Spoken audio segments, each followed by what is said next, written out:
be on the same plane. And if some are not in that, they will escape, walk out of the plane, though the plane has gone down. If you are happy in the last moment before you leave the body, then you get a better body next time. When there is a proper womb formation, then it just pulls that mind into that womb. Karma is not a grain written on rock. It is fluid. What is karma? Karma is action. The literal meaning of karma is action. The action could be latent, could be in the form of tendency, could be a future happening. So there are three types of karma. Prarabdha means the action which is manifest now. You are listening. Are you listening? This is an action. This is manifest now. You wanted to hear this several hours ago. That was a latent karma. So you came back from your home, from your work, and you said, okay, I am going to Sheraton Marriott to listen to the talk. That thought which came brought you from your home to this place. And this action for a future karma is called Sanjita karma. The collected karma, the present karma which is running, which is in action, and then the future karma that would happen. After listening to whatever we are discussing here now, you'll go back home, and then you might remember or you may totally forget it. This is Agami karma, the future karma. So the impression in the mind is latent action. It is still action, but it is latent. Just like the memory. A memory is functional now, other memories are latent within us. You know the mathematical table, but right now you are not memorizing it, but you have memorized it. It is already there. When you need it, it just pops up. Right? Are you getting what I'm saying? You might have studied George Eliot, poem from George, and you know that. And when you want it, then it comes out. Or the national anthem.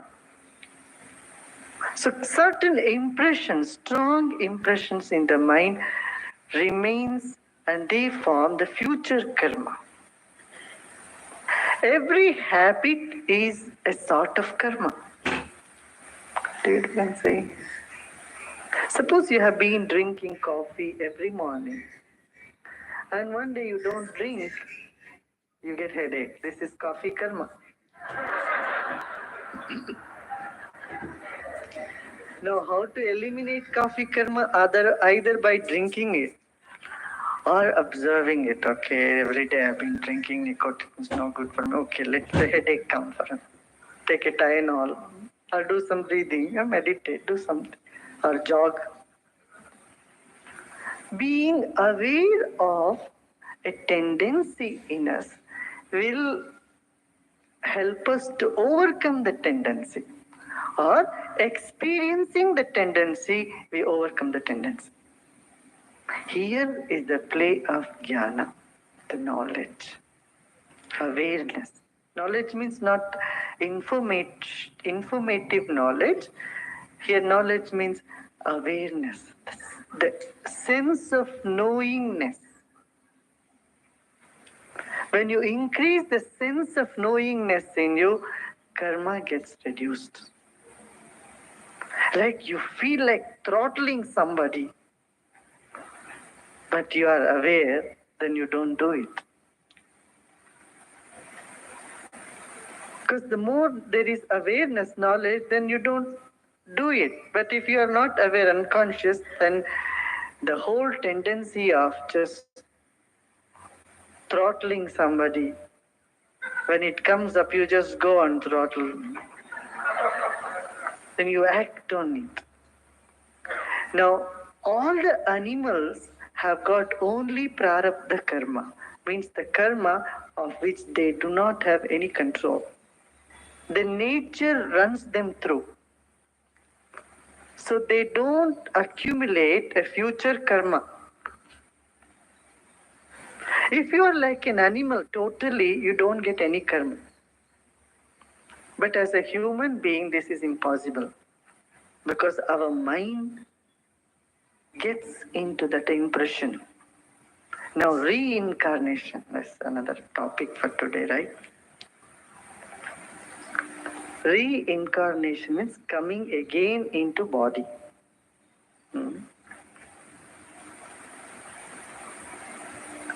Our mind is energy. And by the law of thermodynamics, energy cannot be destroyed, right?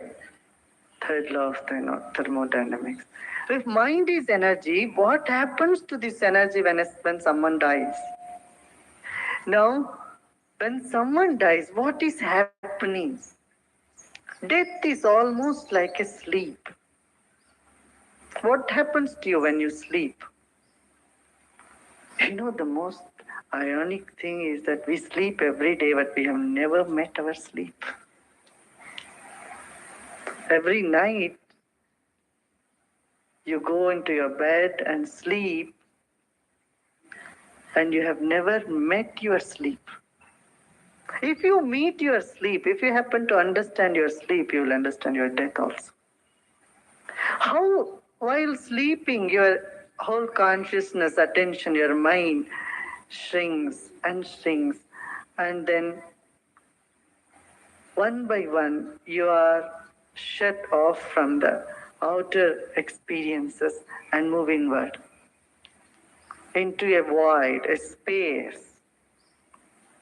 And then how you wake up in the morning, the same energy, then the same consciousness which was shrunk now starts expanding, which opens up, and you wake up. And if you carefully observe the mechanism, the last thought that you get just before falling asleep becomes the first thought when you wake up. This gives you a clue of your reincarnation. The mind, which is full of different impressions, leaves this body, but the impressions remain with the mind like a balloon and waits for a proper or situation for the same mind to come down. And when there is a copulation, when there is a proper womb formation, then it just pulls that mind into that womb.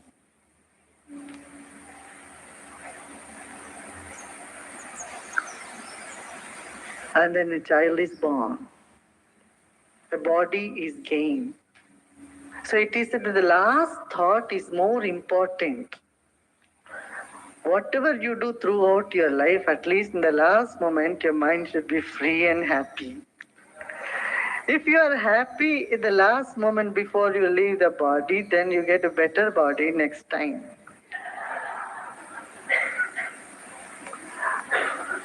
It is almost impossible to get an animal body after human birth. It's very rare, but still it is possible. If someone in the last moment keeps thinking about chicken, they'll be born in the poultry farm. Because the last impression will be the strongest impression. And that impression in the mind will produce such a circumstance, a situation for the mind to take onto the body. You might have heard this tradition in England, also in Asia, China, India, also in some parts of Africa. Often people would name their grandsons or great-grandsons the same name as the grandfather. No? George V, George VI. And, this is also true. Because when they die, before dying, the most strong impression in their mind is of their children or grandchildren. And you would find many cases that the grandchildren do exactly the same way as their grandfathers or fathers or somebody in the family were doing, if it's a very well-knit family situations. They would act and behave like them, even though they are born several decades apart. Have you noticed, how many of you have experienced and noticed these things? This is very common because then the children are the strongest impression in the mind of the grandparents often. Strong impressions will create such a karma because every impression is karma. But nothing to worry about it. Because karma is not a grain written on rock, it is fluid. And karma is always bound by time. Because every action has only a limited reaction, not infinite. Suppose someone commits a crime, they get imprisonment in jail. That too, there is a time limit. 5 years, 10 years, 20 years, some time is kept. So every karma has only a limited sphere of its effect, good or bad. See, you do something good to people and then they'll come and thank you. They're grateful to you as long as they are experiencing that effect of it. Do you see what I'm saying? Karma is that which propels reincarnation. Stronger the impression, the nature of next life could be that, predicted by that. There is one thing that can erase the karma, that is awareness, knowledge, self-awareness. If you are aware of yourself, if you are in total love, then you are free from karma. When you are in total knowledge, total awareness, that is right. That is what the Buddhas and all the ancient rishis have said, coming out of the cycle of birth and death. That is, you have a choice. If you want to come, you can come. Okay, let me go there, play for some time. Come back. That you are not bound by an impression. You are free, See, a jailer and a prisoner could be the best example here. A prisoner cannot come, is also in the jail, and a jailer is also in the jail. But the jailer has the freedom to go in and out and do what he wants, but not the prisoner. And what gives you that freedom is your awareness. Do you see what I'm saying? Like addictions are nothing but very, very strong impressions in the consciousness. Whether it is alcohol, sex, or drugs, anything, any addiction is like compulsion or compulsive behaviors. All is part of karma. And the karma is infinite. Because creation is not linear function, it is multi-dimensional. Truth is not linear, it is multi-dimensional. It's less spherical. In a sphere, every point is connected with so many other points. If it is just a straight line, one point is connected with only 2 points, one back, one front. But in a sphere, a point is connected 360 degrees on all sides. So karma is such a thing, it is a multi-dimensional attitude. So in the Krishna has said in Gita, Gahana Karmanogati means unfathomable are the ways of karma. There are many types of karma, individual karma and immediate family karma, the societal karma, and the time has a karma of its own too. When a plane accident happens, people of all those same karma on the same day will be on the same plane. And if some are not in that, they will escape, walk out of the plane, though the plane has burned down. Have you heard of these stories? See, because there was something strong. They had that karma, yet their life was not finished. So they walk out of that place. Survivors come out. And it is almost impossible to pin down which karma brings what effect at the deep level. So it is enormous.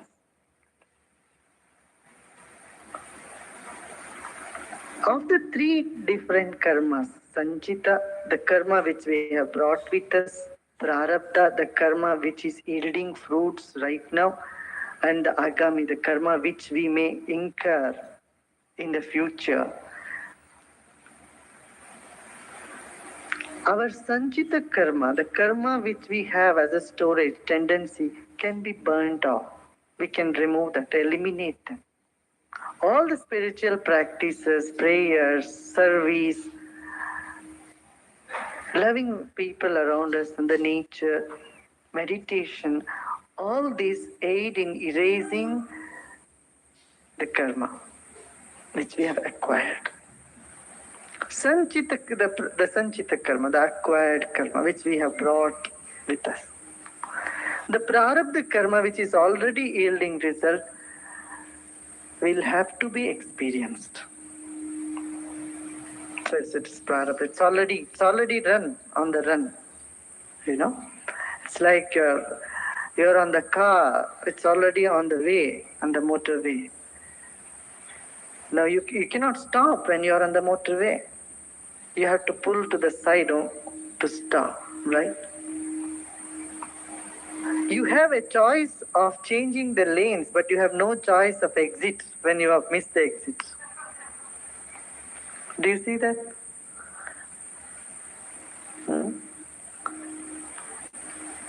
There is a freedom and yet there is no freedom. When you are in the freeway, suppose you have missed an exit. Now you have to go till the next exit. You have to be on the freeway. But you can change the lanes. You can go in the fast lane or slow lane or what do you call that side? Whatever that is, where you can park if your car breaks down. SOS. Shoulder. Shoulder. You can park in the shoulder. So there is such a freedom, yet there is no freedom in one sense. So with the Prarabdha karma, there is some freedom and there is no freedom. Certain we have to experience those things, whoever it is. And then the third karma, that is Agami karma, which we might make it in the future. Like, suppose you violate some laws of nature today, and in future you have to experience the consequences. Suppose you fast for 3 days, and the 4th day you just go and have French fries. And 4 days of French fries is good enough for you to fall sick. So this is Agami karma. You know if you do this, you're going to experience. Knowingly or unknowingly, that karma, that future karma, we do and we have to experience the consequence of it. That could be stopped. Right? If you steal today, you cannot say, oh, I have stolen today, but tomorrow nobody will catch me. The police can catch you tomorrow. You cannot say, oh, I didn't steal today, it was yesterday. You cannot say, no, I live in the present moment. No. You cannot say, that was a different person. I changed. I didn't do it. Well, you suffer in that.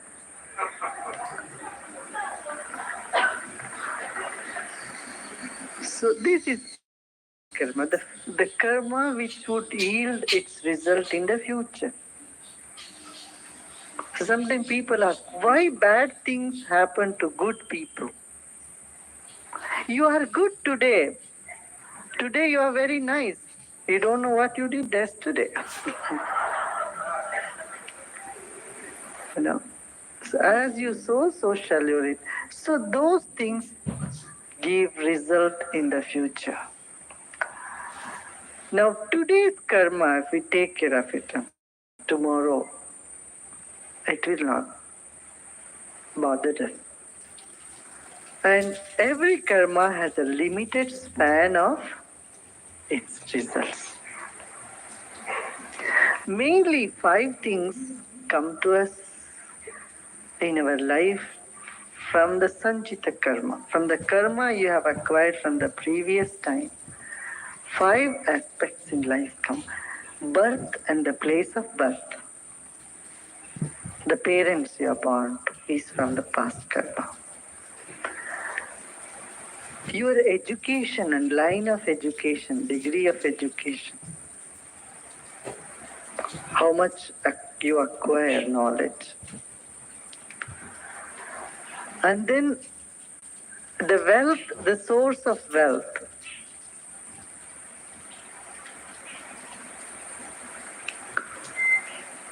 Your longevity and mode of death, how you would die. These 5 things come from Sanchita karma, the karma we have acquired.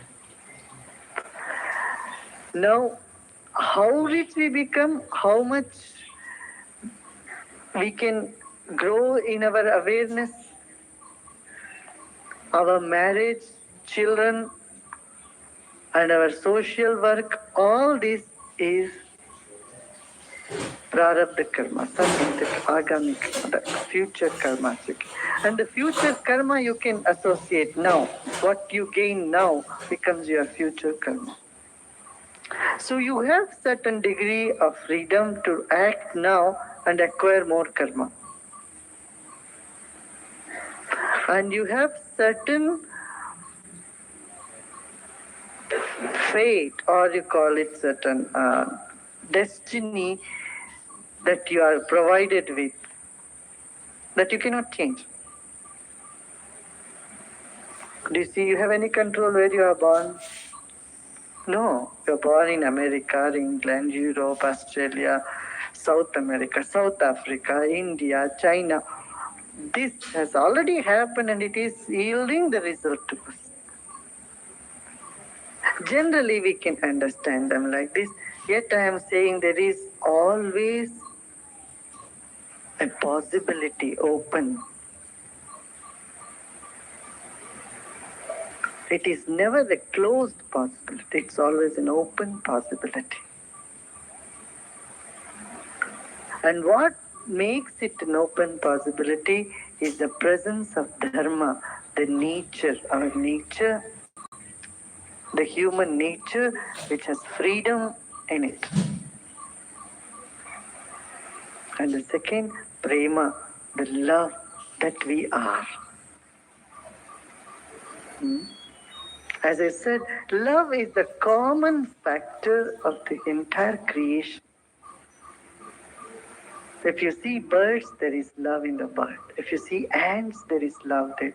If you see anything, animate, inanimate, there is love permeating the whole creation. And your connectedness with that love takes you beyond birth and beyond death. Usually we say, don't hate anybody. You know why you shouldn't hate someone? When you hate someone, their impression becomes so strong in you. You become like them. Not for their sake, not to be compassionate to them. You can slap them, but not hate them. If you really feel like smashing someone's head with a stick, you can go and do it, but without hatred in your heart. Because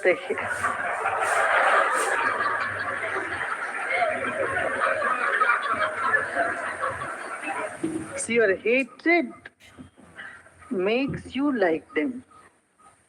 So often you become like the person whom you hate. And also you become like the person whom you love. Because love and hate are the strongest. In fact, that's the same. One standing upside down. Love is straight and hatred is the same thing upside down. Distortion of love is hate. And to get beyond love and hatred is through knowledge, through awareness. See, there is only one thing. This is another dimension to look at the reality. Like one thing is to see how many people are sitting here, 800, 900.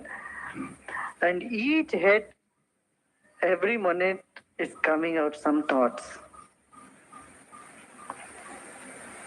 Like a Coca-Cola bottle open, bubbles come out of them.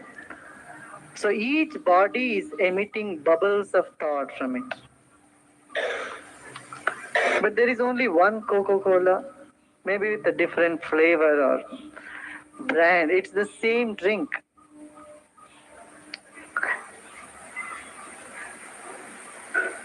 Can you see that? See, how many billion people live on this planet? 8, 9 billion people? 6 billion people? 6 billion people are living in this planet, and 6 billion heads and 6 billion thoughts every second. In this whole consciousness, these 6 billion thoughts are coming up every second.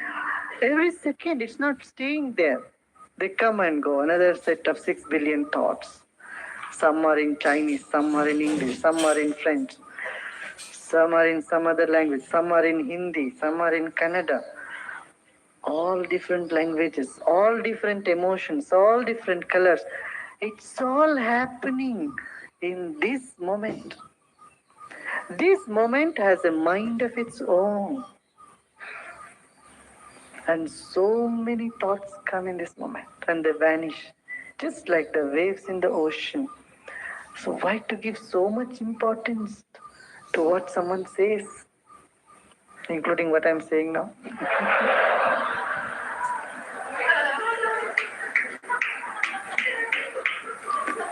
So we go beyond the concept to a reality which is beyond thoughts, which is beyond words, which is beyond the opposite of love and hate. That is the real love. That something that is beyond hatred is true love. This is knowledge. This is jnana. And all the karmas, they dissolve in jnana. In knowledge, in awareness. Awareness has the strength to dissolve and destroy any karma. That frees you, brings the freedom in you. Because you are one with that divinity, one with that totality of existence. And you live every moment there. Anyway you are doing.